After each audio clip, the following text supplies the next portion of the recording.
दीपा के लिए उसका घर एक मंदिर जैसा था। वो और अजय कॉलेज के दिनों से साथ थे।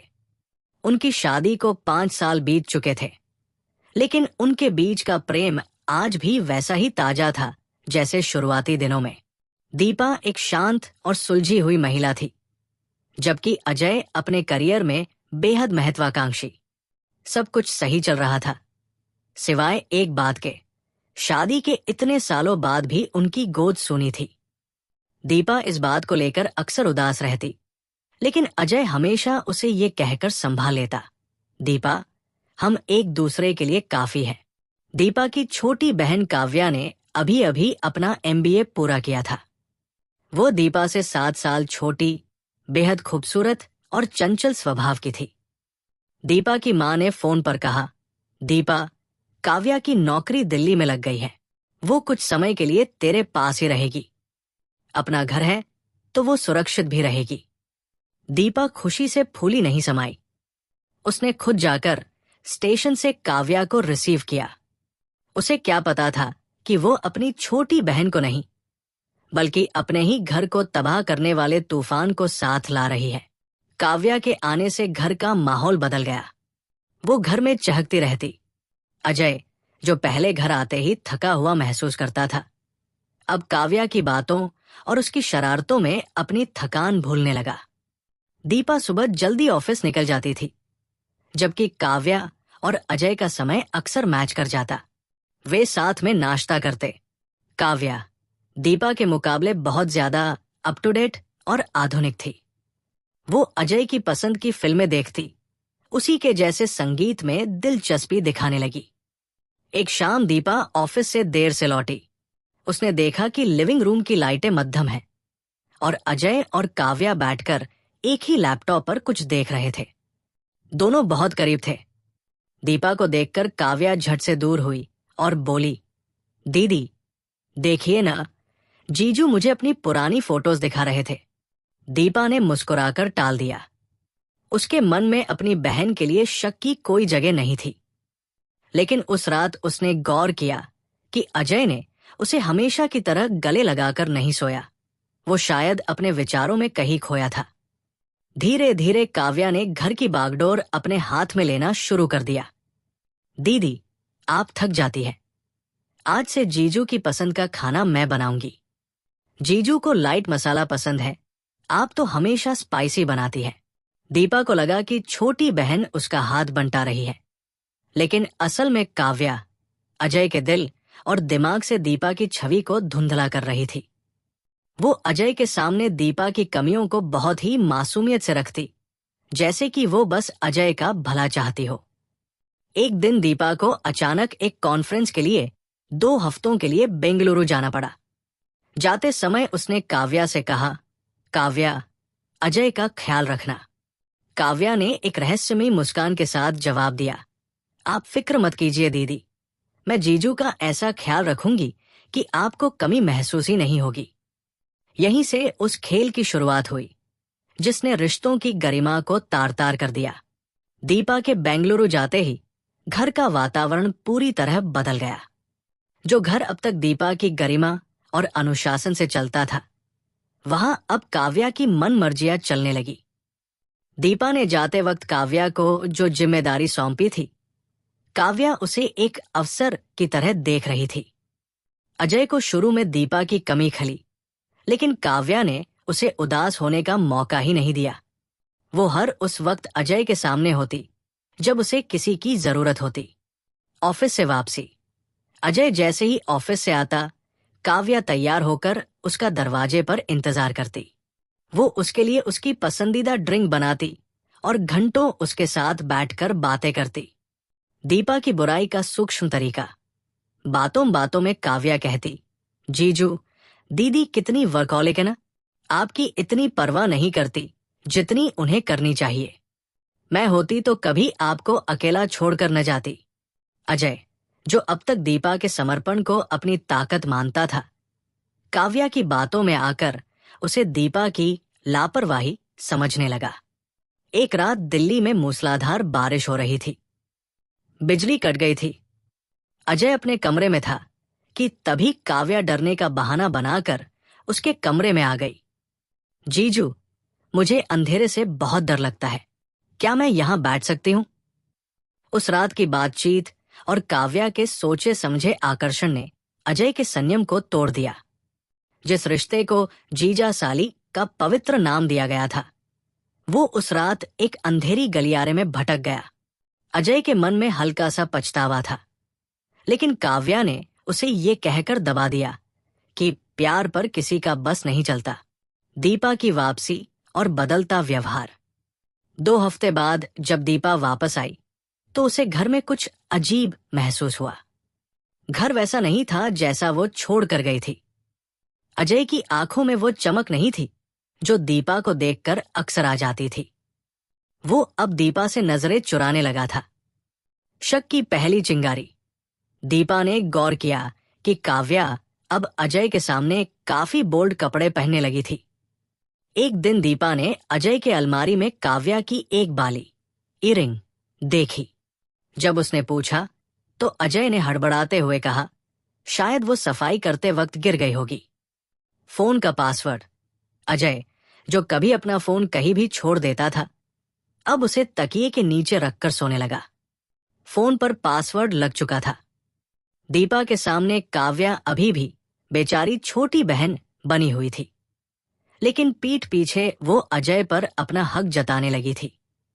उसने अजय को इमोशनली ब्लैकमेल करना शुरू कर दिया। अगर आपने दीदी को नहीं छोड़ा तो मैं अपनी जान दे दूंगी। एक दिन दीपा ने गलती से अजय के लैपटॉप पर उनके कुछ निजी संदेश पढ़ लिए। उसके पैरों तले जमीन खिसक गई। उसकी अपनी सगी बहन, जिसे उसने उंगली पकड़कर चलना सिखाया था, आज उसके सुहाग को उजाड़ने पर तुली थी।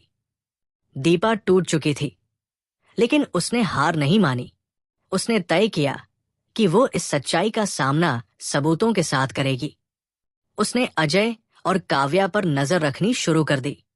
अगले दिन दीपा ने ऑफिस जाने का नाटक किया, लेकिन वो आधे रास्ते से वापस लौट आई। जैसे ही उसने घर का दरवाजा खोला, जो मंजर उसने देखा, उसने उसकी रूह कांप उठी। दीपा ने उस सुबह खुद को पत्थर बना लिया था। उसने ऑफिस जाने के लिए सैंडल पहने, अजय को खुदा हाफिज कहा और गाड़ी स्टार्ट की। लेकिन वो ऑफिस नहीं गई। उसने अपनी कार 2 गली छोड़कर पार्क की और एक टैक्सी लेकर चुपचाप वापस अपने घर के पिछले दरवाजे की ओर बढ़ी। उसके हाथ कांप रहे थे, लेकिन दिल में सच्चाई जानने की एक कड़वी तड़प थी। रंगे हाथों पकड़ना। जैसे ही दीपा ने अपने ही घर के ड्राइंग रूम में कदम रखा, उसे सन्नाटे के बीच बेतहाशा हंसी की आवाज सुनाई दी। वो आवाज काव्या की थी। दीपा दबे पांव बेडरूम की ओर बढ़ी, जिसका दरवाजा अध खुला था। अंदर का नजारा देखकर दीपा की चीख गले में ही दब गई।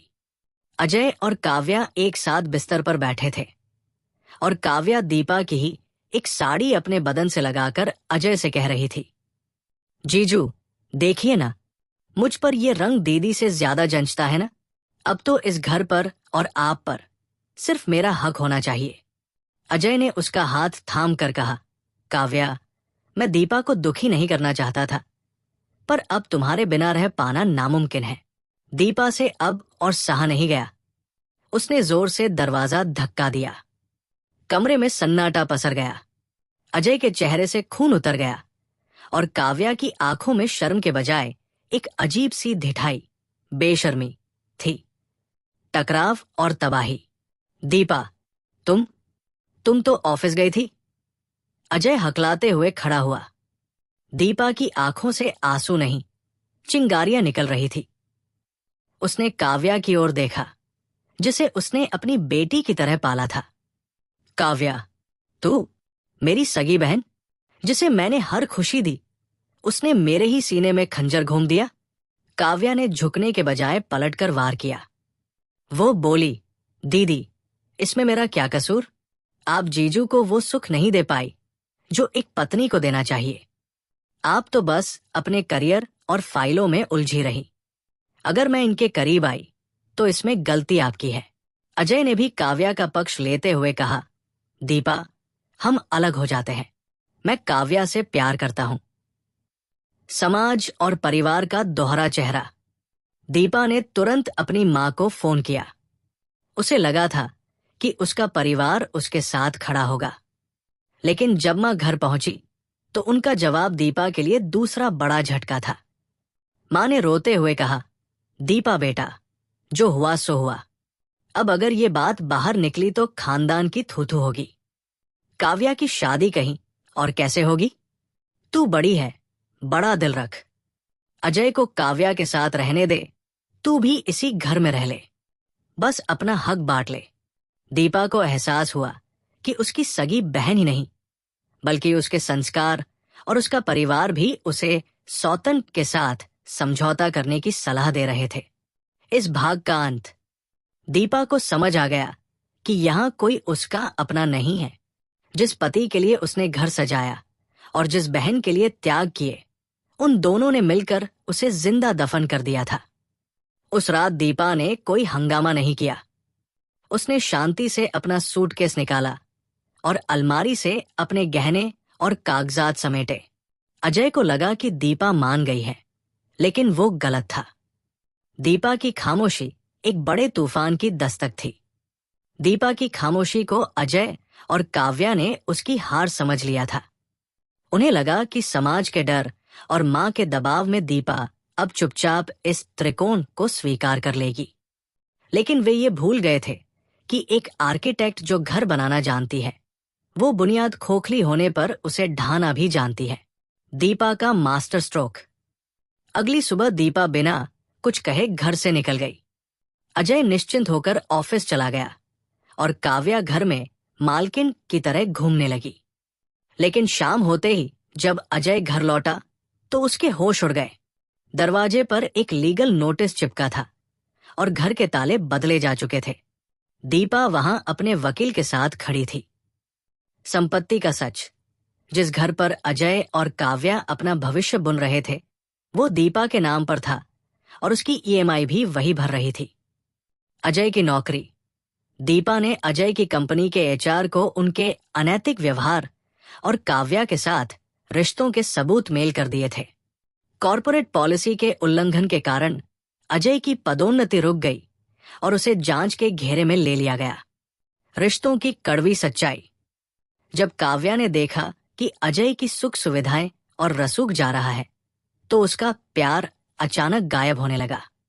उसे एहसास हुआ कि उसने जिस ऐशो आराम के लिए अपनी बहन को धोखा दिया था, वो सब तो दीपा की मेहनत का था। अजय ने दीपा के सामने गिड़गिड़ाने की कोशिश की, दीपा, मुझसे गलती हो गई। काव्या ने मुझे बहकाया था। वही काव्या चिल्लाने लगी, नहीं दीदी, अजय ने मुझसे झूठ बोला था कि आप दोनों का तलाक होने वाला है।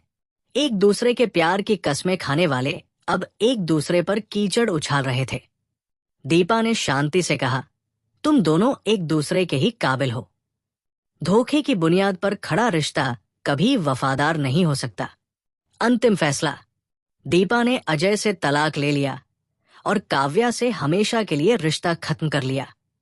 उसने अपनी मां को भी स्पष्ट कह दिया कि रिश्तों की गरिमा से समझौता करना उसकी फितरत नहीं है। अजय का हश्र। अजय की नौकरी चली गई। वो काव्या के साथ एक छोटे से किराए के कमरे में रहने लगा, जहां हर रोज पैसों और पुरानी गलतियों को लेकर झगड़े होने लगे। कुछ महीनों बाद ही काव्या अजय को छोड़कर किसी और अमीर शख्स के साथ भाग गई। अजय आज भी अकेला और पछतावे की आग में जल रहा है। दीपा का नया सफर। दीपा ने अपनी सूनी गोद को कोसना बंद किया। उसने एक अनाथ बच्ची को गोद लिया और उसे वही संस्कार दिए जो उसके अपने परिवार ने उसे नहीं दिए थे। उसने साबित कर दिया कि एक औरत कमजोर तब तक है जब तक वो खुद को कमजोर मानती है। ये सच्ची कहानी हमें सिखाती है कि अंधा विश्वास आत्मघाती है। चाहे रिश्ता सगा ही क्यों न हो, मर्यादा की एक लकीर हमेशा होनी चाहिए।